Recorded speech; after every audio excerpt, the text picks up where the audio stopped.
Hi, I'm executive producer Bob Odenkirk. 2021's Nobody was a surprise hit movie starring Bob Odenkirk as a seemingly mild-mannered man who was actually a retired hitman. It not only turned a small profit, but it's a pretty highly regarded film in its own right. So profit plus popular movie, well, we know what that means, right? That means sequel. And that's what we were given this past weekend, the film Nobody 2. Now, I know what you're saying. Oh boy, another sequel. Yeah, that seems to be all we get anymore, isn't it? Some of them are decent. Some of them not so much. So what do we have here? Is Nobody 2 a good follow-up? A worthwhile sequel? A film we need? Or is it just another in a long line of unnecessary films looking to cash in on a previously successful movie? Well, before we answer that, let's talk a little bit about the plot for the film Nobody 2. Let's talk. So here we find workaholic assassin Hutch Mansell. He seems to never be able to take a break as he works hard to pay off the debt that he incurred from the last movie. He begins to realize that his family is pulling away from him, so he decides to take them on a much-needed vacation to the small tourist town of Plummerville. This is a place where he went on his only ever vacation with his assassin father and his brother.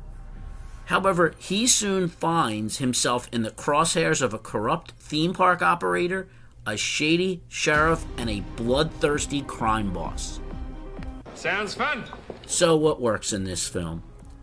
You know, I still have a little trouble seeing Odenkirk as a John Wick-style assassin, but much like the first movie, he really pulls it off. His ability to go from mild-mannered family man to a nearly unstoppable assassin is really great acting on his part.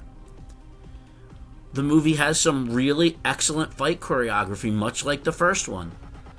Every fight, whether it's physical hand-to-hand combat or shootouts, is really well done, well directed, and well shot. And finally, much like its predecessor, this movie is a lean 90 minutes long. It doesn't overstay its welcome. It does a good job of balancing its action, family drama, and comedic elements. What doesn't work in this film, however, for me, is our main villain. It's Sharon Stone. She plays a character named Lendina. She's the crime boss who controls Plummerville. Now, we're supposed to see her as this lunatic wild-card villain, but the problem is she's so over the top that she's really more silly than scary. I get the sense that because she's a female crime boss, they felt like they needed to make her over the top, but it would have been much more believable if she was just a calm, conniving, amoral villain. And our final confrontation between our good guys and our bad guys, man, there's so many plot contrivances here. You know what I mean? Things that just happen. Like, oh, wow, that's lucky. Thank God that happened, or they would have never survived. That's convenient. That being said, I enjoyed it. Yeah, is it the most original story? No. Was it unnecessary? Probably. But hell with it. I had fun. The action set pieces are great. I do enjoy Odenkirk playing this character. And any chance I get to see Christopher Lloyd on screen, a man in his mid-80s, is worth it for me. I mean, the man's a living legend. He returns as Odenkirk's father, a role he played in the first movie. We've seen all these action tricks before, but it's still fun to watch, and Bob Odenkirk still amazes with the duality that he perfectly executes.